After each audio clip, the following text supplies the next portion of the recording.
Hi, everyone. Welcome to Sci-Fi Sci-Earth. I'm your host, Becky Escamilla, and today's special guest has been here before, and we're so excited to have him here again. He's got some amazing updates, and I'd like to welcome author Mike Sims. Welcome to Sci-Fi Sci-Earth, Mike. Thank you for coming back to Sci-Fi Sci-Earth. You're welcome. Oh, thank you for having me again. Absolutely. I'm so happy to. For those listeners who haven't read your bio info on our intro post, can you tell us a little bit about yourself? And for new listeners, can you tell us the importance of the V as a symbol for your books? Because they're new. Yeah, right now I'm writing the Vickie series of books. Yeah, I have 3 of them out right now, and I'm working on the 4th one, about to finish it. And there'll be a couple more after that. It's the Vickie series of books is about a fictional character named Vickie. That she is indomitable, smart, powerful. She's a victim from childhood of gone through many harsh things, and she has a very ironic and dark comedic way of dealing with things that are wrong in life that get on her radar. And the books deal with real life issues that people have actually faced, and she puts her take on it. And the significance of the V is that it's in a lot of cultures it's a very powerful symbol of feminine power.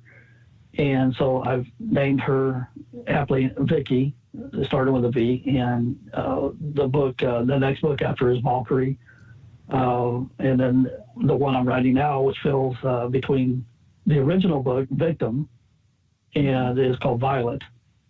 And Vic-tim is, like I say, is the original book that I first wrote. It's about Vickie and a character named Tim, and Tim has decided that he's going to assault her, and she gets the best of him and decides to revenge herself upon him over a long period of time in many different ways, because she has brought upon something that she has not had to deal with since her early teens. And they interact over a long period of time and with a lot of different people in the book. And it ends up a lot different when you're dealing with someone for a long time, when you interact with them that long, and it changes both of them. And the book, when the book first came out, everybody that read it wanted to know more about Vickie, so I decided to make it a series. And so I wrote the prequels of Vickie starting out from age 8 to her first jobs out of college, and then Valkyrie, where she takes on a evil corporate game called the Lazarus Game, and other issues. And upon affecting that game, she has caught the attention of a woman named Violet, which is what I'm writing now, which is a very powerful, wealthy woman that is very, Vickie's going to have to up her game to deal with this woman. Mm-hmm. And then after Vic-tim will be 2 more books that we'll see what Vickie's destiny is. Right. And so that's the main series I'm working on right now. Very, very interesting, of course. And for new listeners who missed your first appearance on Sci-Fi Sci-Earth, they can find the link at our Facebook page, so they can really get the full spectrum of everything that's going on with you and your books. Now, when it comes to Vickie, because you've got so many new things going on, so can you share with us what's new with Vickie? And as you mentioned, she's now got a nemesis. Tell us more about that. Sure. It's her nemesis is, like I say, is Violet, and Violet has an agenda that she's going to have to deal with all through the books, and each phase of her agenda is worse than the next. And I actually have a book that just came out of editing that I'm working on getting published right now. It's a standalone book. It's an all-age appropriate book called Southern Cross.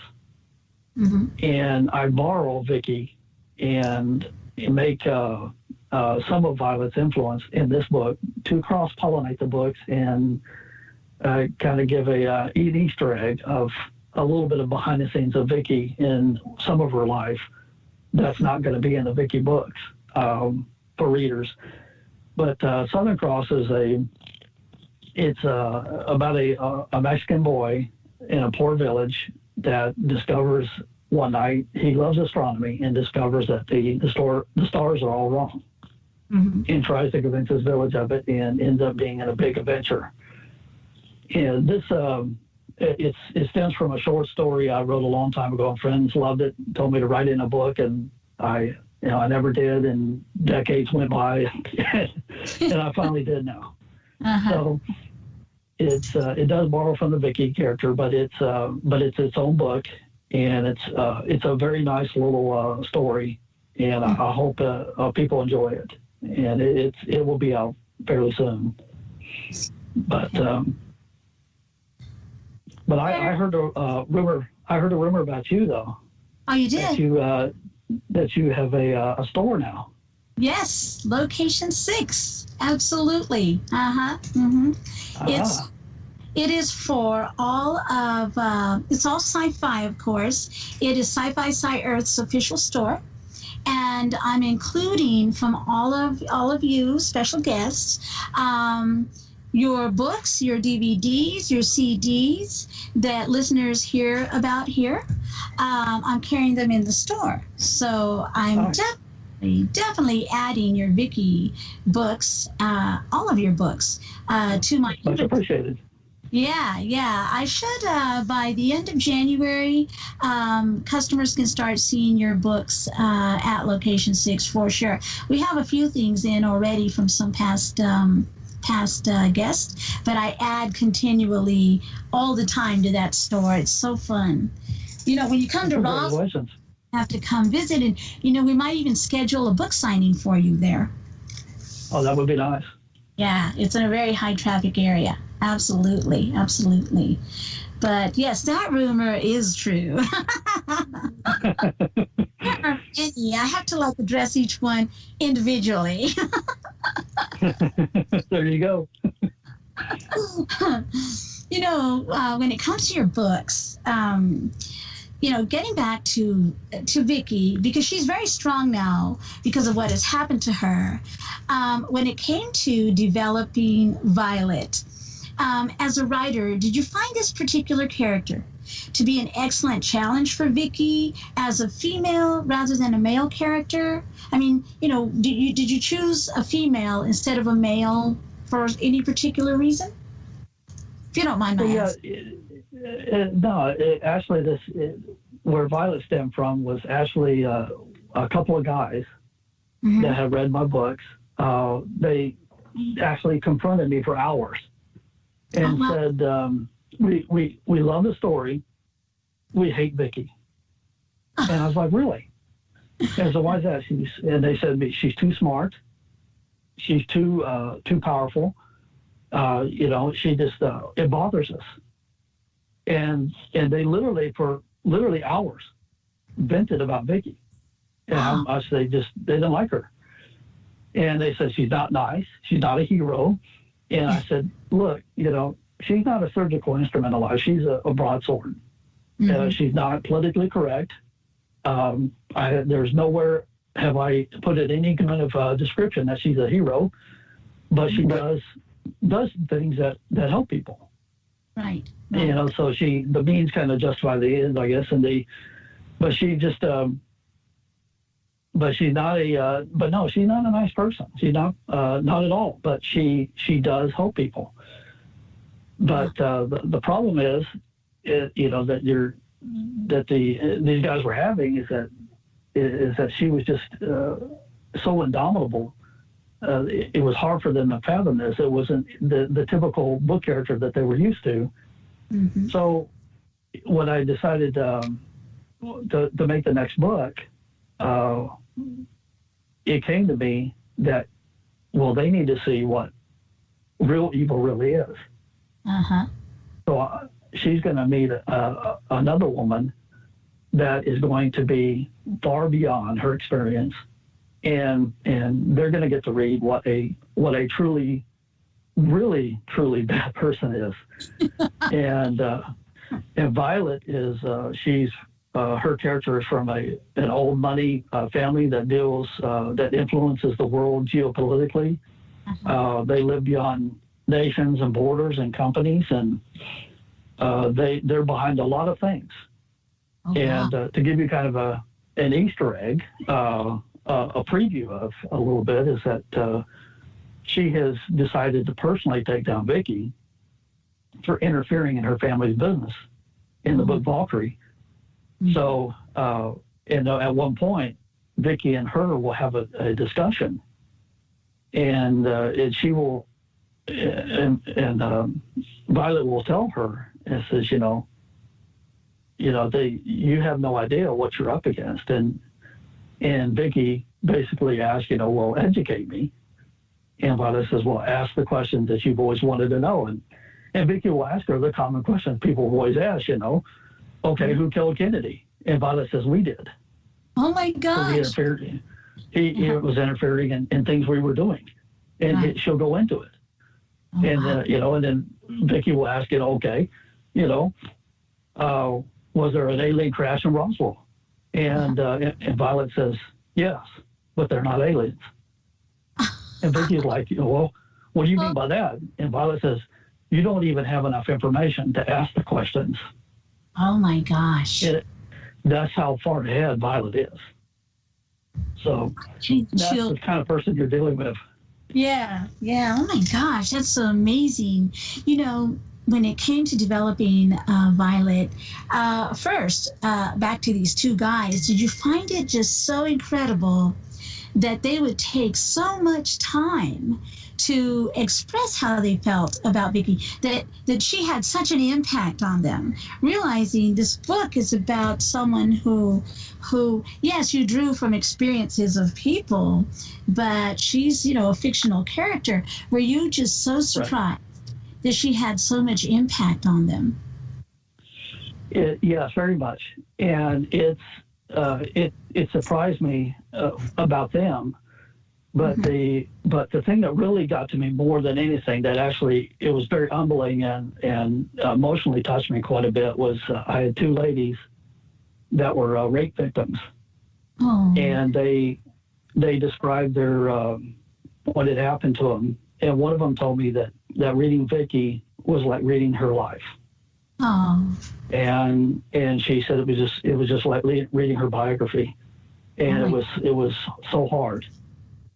And I felt it was just humbling that hearing that, and they thanked me for putting that kind of book out there. Right. Because Vickie became who she was because of what happened to her, correct? Yeah, because she was raped as a teenager, and all these experiences, and she's gone through a lot of hard experiences, a lot of things that harsh, that all these things are developing her to her destiny and her ultimate challenge in life. And she's going to do something that's going to change the world and later in her life. And all these things are preparing her for it. Right. But it's they're very touchy subjects. There's a lot of things that are real life experiences people have had to deal with. And to me, it's just very humbling, because as a man, how can I, express something that happens to women that is, that hard of an experience. Right. And so it's, but it's important. Right. It's important to talk about.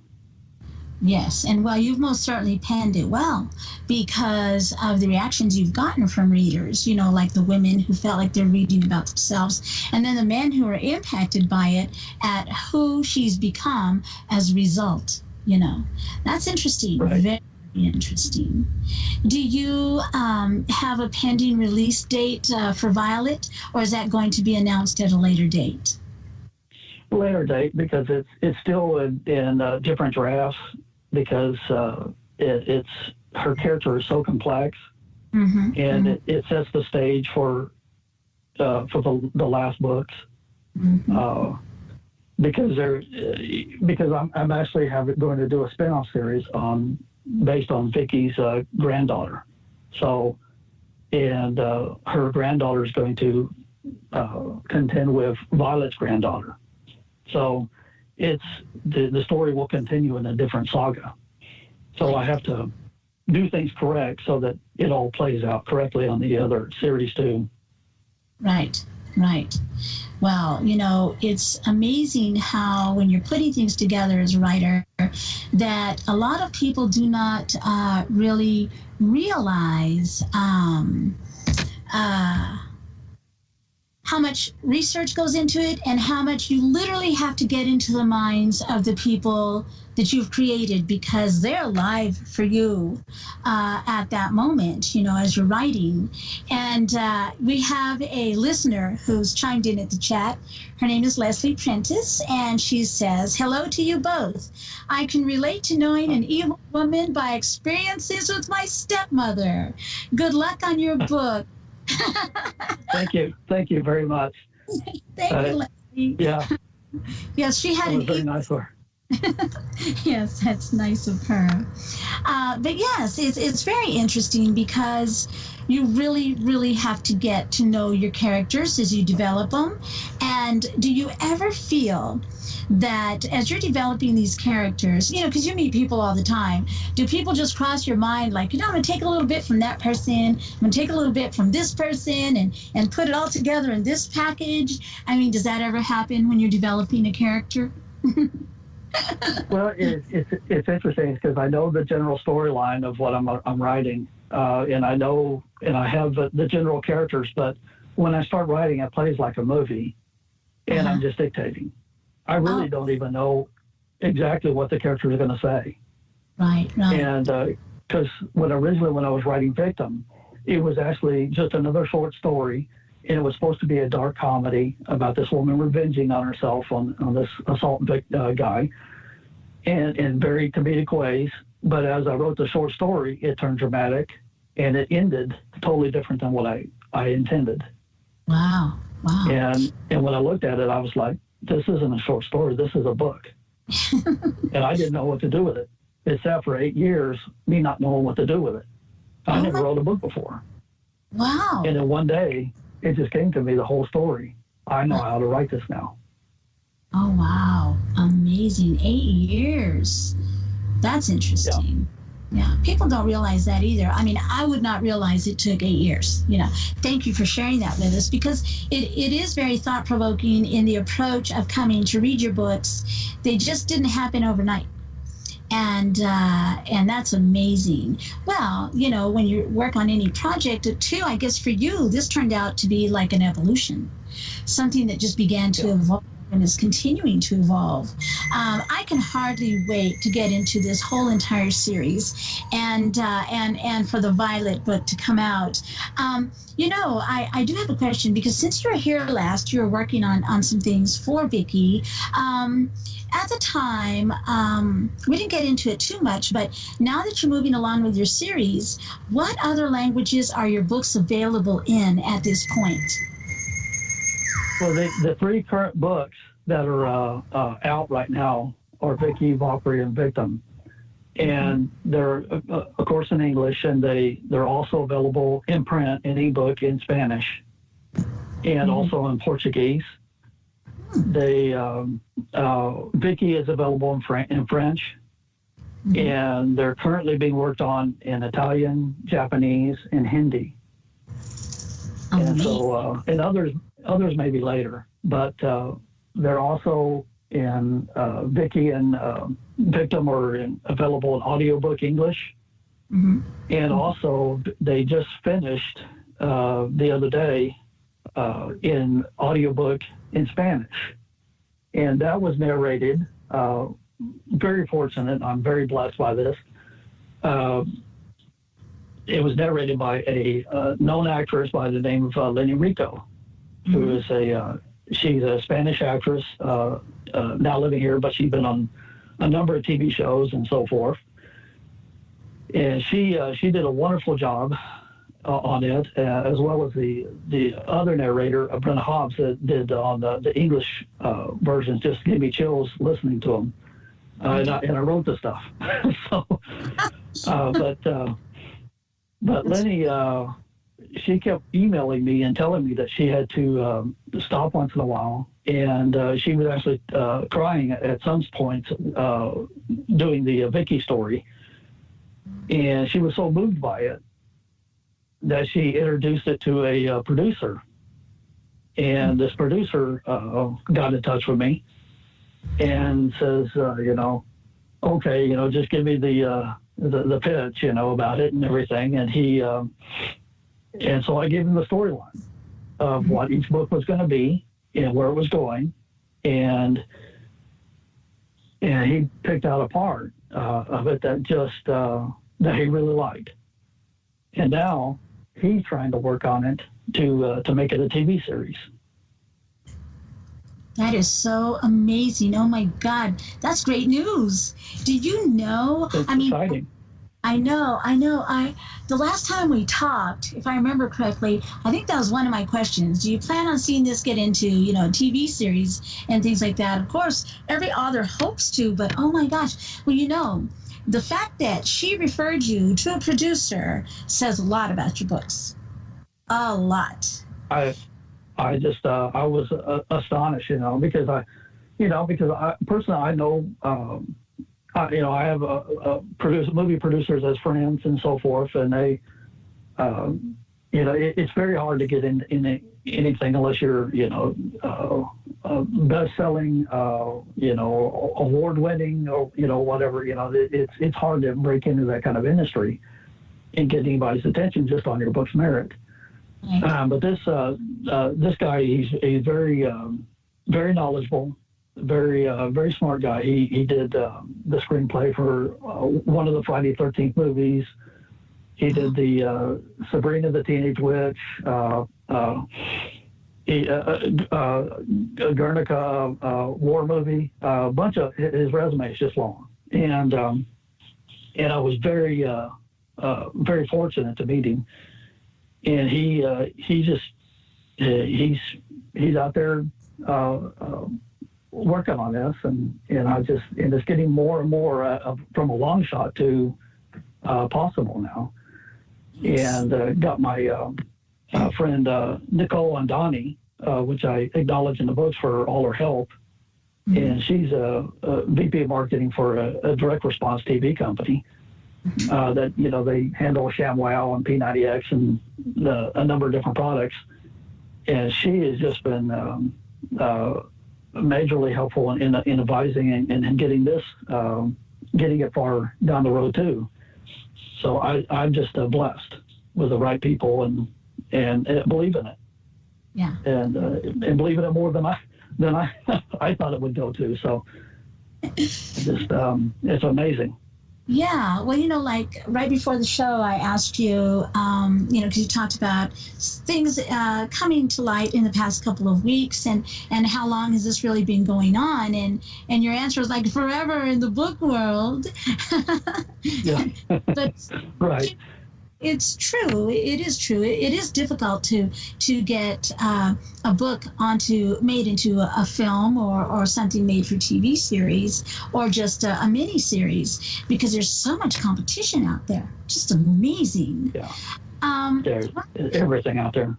Well, congratulations, by the way, on the progress you've made. So much. It's amazing. Oh, I appreciate it. It's exciting. It's very exciting. It is. I'm so excited for you. I can hardly wait to hear more. Of course, you're always welcome to come back and give us more updates because, you may not know this, but you do have fans at Sci-Fi Sci-Earth. At Sci-Fi Sci-Earth, every special guest gets a certain group of fans. And they'll be like, when are you going to have so-and-so back? And when are you going to have so-and-so back? Well, soon, so I make my rounds for updates as I go along. And here we are. Oh, okay. I know they're very happy to hear this, as am I. Well, I can't say I know for them because I'll hear it from them when they tell me. But this is so exciting. Now, it's a great honor. Well, it's interesting because, not just because you know people who are in the industry, it's timing. Timing is everything. And you just come across that one person who says, you know what, I want to see this go further. And you don't even expect it because you've been down that road so many times that you're not even looking anymore sometimes. And all of a sudden it just strikes. And that's good. Yeah. Very good. Yeah, everything starts moving quickly. I mean, we've gotten to the point to where, I can't name names, certain names, but my books and the synopsises are actually in the hands of a very well-known actress right now that we're trying to convince to play Vickie in the TV series. All right. And she is, and I've been told that if she even just is interested, then it's probably going to happen. Oh wow! Because it's she's a biggie. Right. And I'm astonished, just really astonished. Aren't you though that it landed in her hands and she's at least getting a chance to read it too? Amazing. Yeah. Amazing. I've been fortunate. I mean, I've had some celebrities that have read it, and I've actually had some celebrities that have actually helped in giving me the background of their lives in creating the characters in the books. Oh wow! One of them was a famous astrophysicist that gave me the background so I could write the astronomy character in one of them. So it's been very, very fortunate getting the right people and getting the help from the right people. Right. Yeah, it's like sometimes a project is like a recipe. If you've got all the right ingredients, it's going to come out great. And yours is your books are getting to a point that, especially this kind of thing. I mean, I've seen when things evolve, and it's from, hey, guess what? I like this. You know what? Here. And it just comes so easily because all the pieces are just starting to fall into place. So, that is so exciting. We're going to be on pins and needles, You're going to have to come back and tell us, especially if the actress says yes. Oh, my gosh. I'm excited. I'm just so excited. I can hardly wait. When it comes to oh yeah, it just every couple of weeks it just moves closer and closer to possible. And that's it's amazing journey. Even if it never happens, it's gone farther than I ever dreamed it would. And it validates that maybe there's some merit to these books that and just it motivates me to keep writing. Right. Absolutely. We have a question here from Leslie. Are your books in libraries? I have, we're trying to market to libraries, and I actually was at with the Houston Writers Guild, which is a guild I'm part of. Wonderful people, and they brought me over to the librarians convention for the state of Texas, and it was 7,000 people there, and so I was trying to push my books to the librarians there, and the place is quite noisy for librarians, by the way, but which is kind of ironic, but it was a great experience, and I've been trying to get them in there. Yeah, but it's very hard, especially when you're self-published. There's a thing called making books returnable, and it's where bookstores can carry your books on credit and so forth. But when I was with a publisher, Tate Publishing, before, they did that, and some of my books ended up in bookstores, but it's not.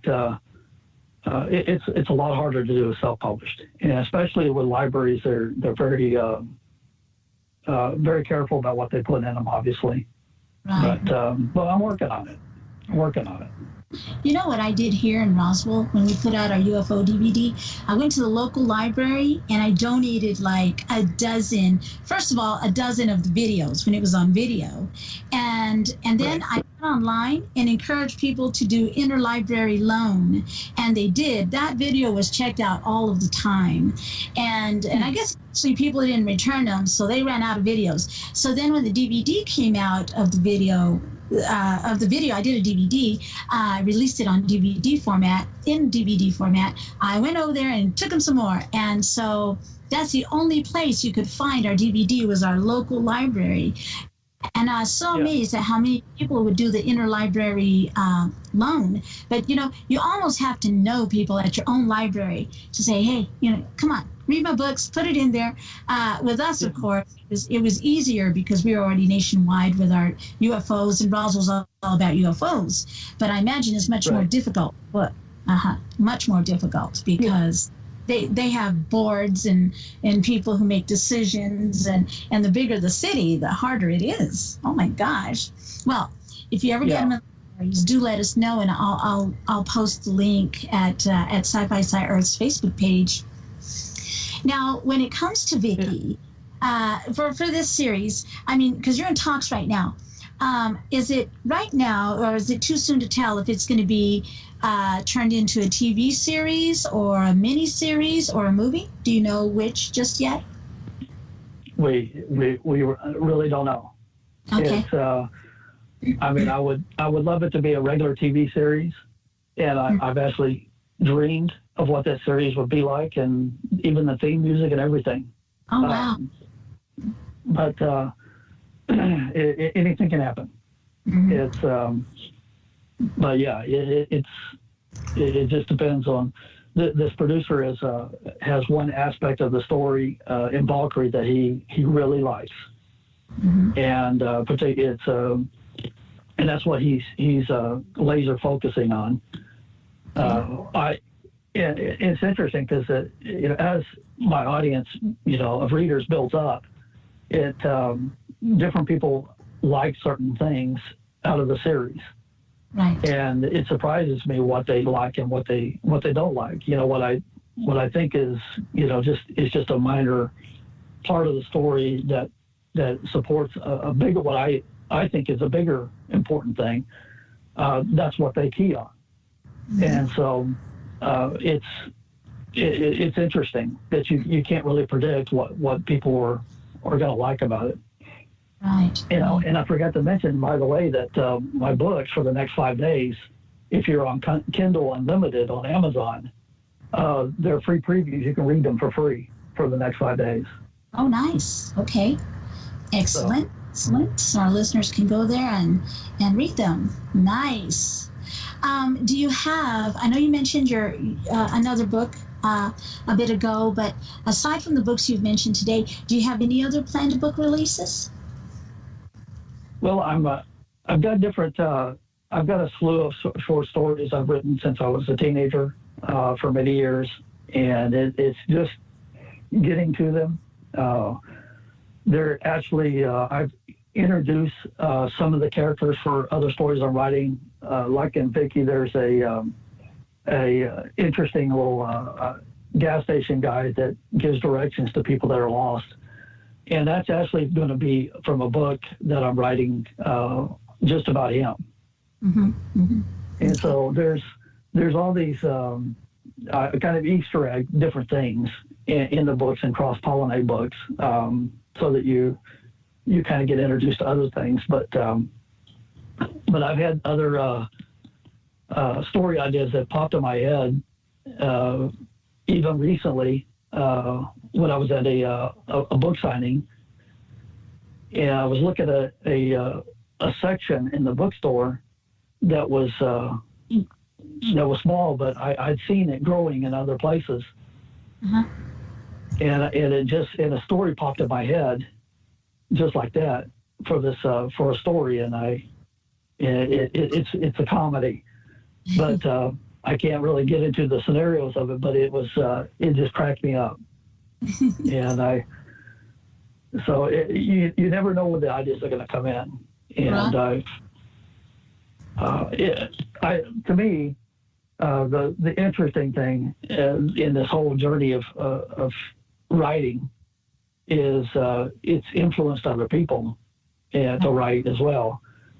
And because my daughter now is working on her third book. She has 2 published right now. Oh wow! And she wrote her first one in 13, and another one in 14. Now she's writing. She's 15. She's finishing her third. Oh my God! And that even if my books never get anywhere or do anything successful or anything at all, just the fact that it's got her to write books, I feel that they've succeeded. Right. That is so. And that's a biggie. Well, do share with us or with me the links too, where readers can go to find out more about her books, or our listeners can go to purchase them. Also, that would be great. I can. You mentioned them, so I'll be happy to carry those at Location 6. Also, do you have? She's got it all figured out. Does she? Excellent. Yeah, she's so specific. She's got. She wrote her first book, Germs, and she told me she wanted the colors in the book on the front cover to go from one color to another, and she wanted her next book to start at the bottom color at the top of the next book, and she wants each book to progress in like a stream of color, like a color band. Oh my gosh! Where she comes up with this stuff, I don't know. But. That's amazing. So does on the covers, do they have, what do they call that? It's like a photography that they do. I've got an actual camera for it. And you see one image and then you kind of turn it a little at an angle and you see another image. Yeah. I don't know. It's, I know what you're talking about. It's, but yeah, it's, yeah. But she draws her own little pictures and everything, puts them on and put them on there, and I Photoshop them in. All the graphics and everything that on her books and my books, I do. And it's the only thing I can't do is edit the books, and because that's a job for professionals to do, and they have a job because they have to correct a lot of things for me. I don't envy their job at all. Right. Well, when it comes to your books, do you have any planned speaking engagements coming up, or do you have any news from any of your past speaking engagements that you'd like to share with our listeners? Well, I was recently spoke at Houston Writers Guild Indiepalooza last year, and if you're interested in writing a book, Houston Writers Guild is an indispensable resource. They're top-notch people, and Fern has her own publishing company, and that she actually will publish your work if they accept your work, and they're not a vanity publisher; they're a real publisher. So it's a whole different experience, and they've been very, very kind to me, very nice. And I spoke at their Indiepalooza about my experiences with Tate Publishing, which is a vanity publisher that is now bankrupt, and the principal family that ran it are facing 8 felony charges right now with the Oklahoma Attorney General's office. But that was quite an experience dealing with them. But they did publish my books. I did publish the 3 books that are out right now with them originally, and then I had to republish them under my banner and myself after they went under, and which was a tragic story for a lot of authors. They left 39,000 authors in the cold. Wow. And I was fortunate to get out 3 months before they were under, and got all my files and all my material so I could do it on my own. But many did not, and still have not. But it's pretty sad. But I spoke at the Houston Writers Guild about that issue and everything that went on, and it was it served as a good stern warning for new authors to avoid vanity publishers. Right. Because basically there's publishing houses, there are second-tier publishers, which include vanity publishers, and then there are printing services. Mm-hmm. And anything that charges you money to print your book is a publishing service. Mm-hmm. And second-tier publishers they're kind of on the cusp of a service in a publishing house. They'll publish you maybe for a retainer or money a little bit, but they do a lot more for you, and that's what Tate did. The big publishing houses require agents to negotiate for you and to pitch your stuff to them, and they will generally give you money up front, but they will control everything. Right. And because they know what they're doing, and you're basically the author, but it's their book. So there's good pros and cons no matter which way you go, and then you can independently publish and do everything yourself if you know what you're doing. Right. And that's why the Houston Writers Guild and other guilds like them are indispensable, because they'll give you the straight skinny of how everything works and what to do and help you. Right. Because sometimes a person wants their book published so badly that they don't look at all the warning signs. Like we were speaking earlier before the show about the lady who paid like $50,000 to get a book published. It's a lot of money. And when a company like Tate right now with what they're going through, writers have lost not just their money, but they caught it on all sides. A lot of them have lost their files. And then, they got charged other things later to try to get their files and then didn't get their files, as what I heard from you as we were discussing. So it's just so heart-wrenching and heartbreaking, because you do spend a lot of time developing your books, and to get them in the hands of a place that just literally can destroy you as a writer is sad. Oh, yeah. Hopefully those 39,000 will recover somehow. Mm-hmm. Well, like for me, it's one of the albatrosses that have been around my neck through this whole experience is that there's still versions of my books, of theirs that they published out there. Uh-huh. Either used or whatever, and it confuses customers. I get emails all the time. Which ones do I order? Oh. And and so the market really can't get rid of the Tate books out there, because that's still part of you, right? And still part of and they're still floating out there as used or maybe new. Some bookstores might have them new, or fulfillment warehouses or whatever.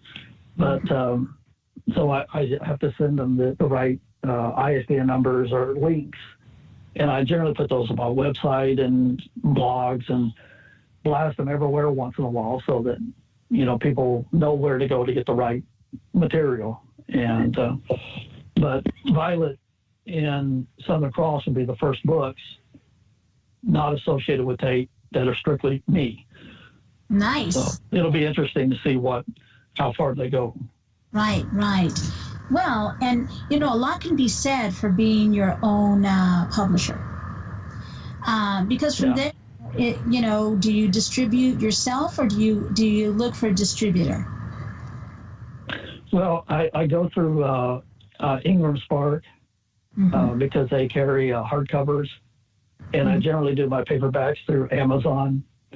Because if you do one version of your books through Amazon, it will always show in stock, mm-hmm. even though it's print on demand, just like Ingram. And when somebody orders it, they'll get it, within days, just as fast either way. But Amazon has a tendency to list always in stock, but when you print with someone else, then unless they actually have it in stock, they're only going to show how many they have. But And I do also typically will do my ebooks with them, as well as put them on all the other different distribution points that are out there. There are many other things out there than Amazon, and there's some foreign ones, Kobo, and others that are huge and massive internationally. So it's there's a lot of things to consider, especially getting versions in different languages. Put your book out there in different formats, and what might not do very well here in the States might do better in another country. Especially English-speaking countries generally have about a 5% readership. But in China, in India, they're averaging 10% readership. Wow. So, it's might do good to have a book in Hindi. So, you just have to just keep plugging it out there. Right. When it comes to doing them in different languages, do you have to, of course, find a translating service for that, correct? Or do the places that where you sell your books, do they have that automatically where you can, just set it for translation and they do? You can pay a translating service to do it, spend thousands of dollars on that. Or you can go to what I use is Babel Cube, and you go into an agreement with the translator for half the royalties for a certain amount of time, and they do the translation, and you just when they're done with it, you look it over, and then you publish through Babel Cube your books, and they will put it out on Amazon and everywhere else, print and ebook versions, and you're done. And they take care of the accounting, and you can see what sells and what's happened with it. And I've done the same thing with audiobooks. I've done 50% royalty share on Audible, and so Amazon's Audible has a service for that. So I share with the narrators, and they put it out on Amazon's Audible and iTunes. So it works for me because I don't have the financial budget to do all these versions out there, but I have to say some of these translators that have done my books in different languages have done a great job, and not just translating the books, but actually making them understandable for different cultures. And one lady even put bullet points at the end of the book to explain what's the difference, the Americanisms in this book, and what they really mean, what I'm talking about. So it's a different thing. It's a different experience. That is so amazing because, it's interesting how a book can go global so quickly now with all of the different, like you say, your translation services, Amazon, all these different ways you can get your book out there. It used to not be like that.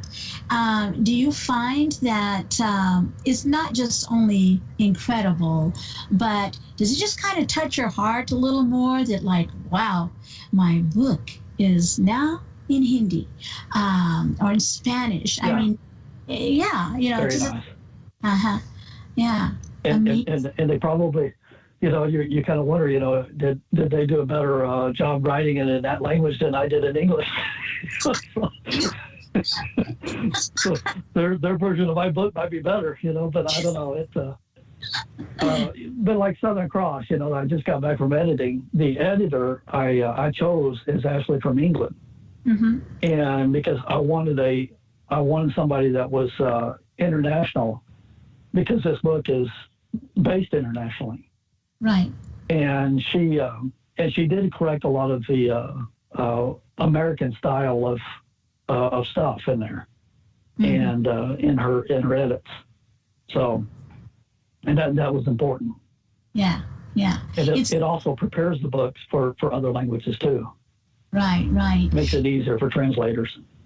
Yeah.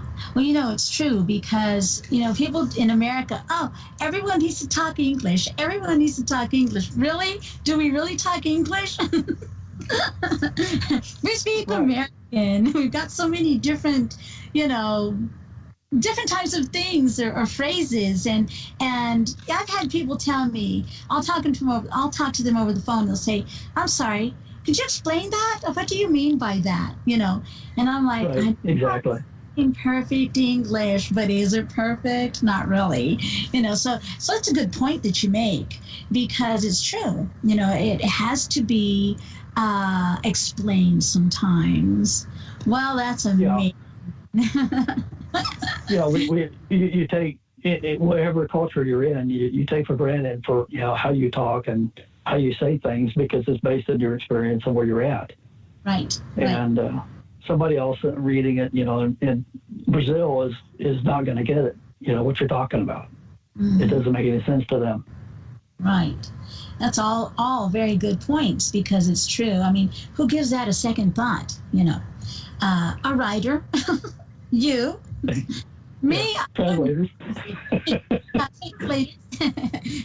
See, so that's a good point to bring out to our listeners, because we pick up a book, we read it, and oh wow, maybe we don't appreciate so much like we should as what really goes into it and why it has to be written that way. Because now, as you pointed out, it's got to be ready in case it gets translated, that it's understood somewhere else too. So wow, I think that's great that you are going global with your books, and that such great care and details are being paid attention to in getting them there, because that says a lot about you as a writer. You not only have done this as a sacrifice, because you make sacrifices, but you take care of it with great care. You're not haphazard with it, like, I'm going to hurry and I'm going to get my book out there and see who likes it. No, you've taken great care. And yes, it has taken a long time, but I'm thinking now it's feeling like you're just really going to get in places you never thought you would. I mean, like you said, now with your daughter being a writer, and now this producer now looking at your books, not that other producers haven't seen them, but now it's like the wheels are getting more in motion. I think that's great. Well, you see, it's humbling to see the influence that you have. Like, my sister-in-law Laura has wrote a Regency romance book, and she's doing very well in England, with this book. And she started writing books after I got into it, and I'm like, what have I done? We got these people are all now in motion now, and she's like, got 6 books written right now, and she's got 1 out. So it's absolutely amazing to watch. Yes, because what you've done is you've opened a door for someone who never thought it was possible. Right. And they're able to see, oh my God, he did it. Maybe I should try it. And you've opened up a whole other world for them, a whole different way of life, because being an author and getting your books out there, it's different. It's just a different way of life. It's not your 9-to-5 job. I mean, you might still keep a 9-to-5 job, but you've got that extra outlet for utilizing your gift of writing, of creativity, of imagination.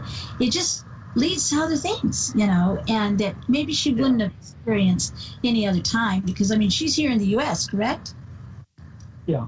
And her book's in England. I mean, what are the odds of that? Has she been to England before? No, she loves Regency romances, and that's what she wanted to get into. Right. And, and having somebody from another country actually respect something that's from that country, that style from that country, it says a lot about her writing character. So Yes, it does. And I think it's great because, true, you are an inspiration, because she probably wouldn't have tried it otherwise, which is a good thing. Good thing, Mike. So, for listeners who are interested in purchasing your books, you have mentioned a few things, but if you don't mind giving us your website and a few places where they can go to look for your books to purchase. And if you want to mention your sister-in-laws or your daughters where they can buy books, you're welcome to. That's my main website is mazzaroth.net. It's mazzaroth.net, and all the links to all the social networks and where the books are and everything is all there.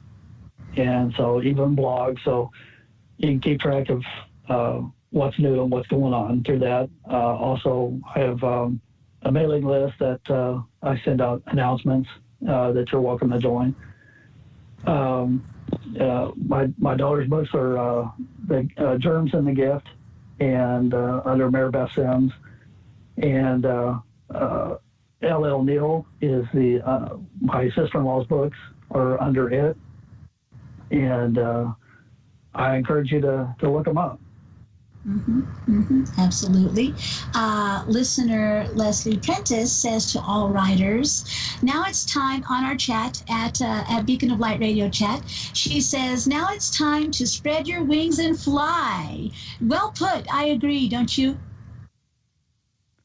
I hope so. It's the most humbling thing that people reading something you wrote and it's in their mind. It's astonishing to me. Yes. I really am thankful for everybody that's read my stuff, yes. Whether they like it or not, just the fact that they read it. Right. And, I think it's amazing that the way your readers, like those guys and the women, have reacted, that they actually can talk to you, that you're available for them to talk to when you go to lectures or when you go to book signings, and that you get their input, because had those guys not given you such an input on Vickie, do you think you would have developed Violet? I mean, maybe at some point, but did you realize that, wow, she's such a strong force that she impacted them that way, that she actually needs a major nemesis now? Well, when I first wrote Vic-Tim, I actually put in several character names in there. I wasn't sure who they were going to be, but I threw them in there just in case it was going to become a series, so I could write about them later. So Violet is actually mentioned in Vic-Tim long before the series, other books were ever written. I just didn't know who Violet was. Right. But we'll all find out who she is fairly soon. Right. I've got chills. I'm curious to see. Oh my gosh. Because, it is hard to find someone who can really go up against Vickie, and because of her strength. And even though, like you say, Violet was mentioned, but now she's going to blossom into what her role really is. I think that's amazing, too, because as a writer, some of these things, like you've mentioned, there's Easter eggs here. Well, little Easter eggs you can choose here and there, and they start to overlap, and how the books start to unfold. That kind of thing is just so difficult to plan. It almost has to just come to you. Yeah. And I know this because I've tried to plan stuff like that. When I'm writing stuff, that's why I'm not finished with anything, because I get all mind boggled, and I'm like, screw it. I'll just save this for another day, But if it's just not meant to be, it just doesn't happen.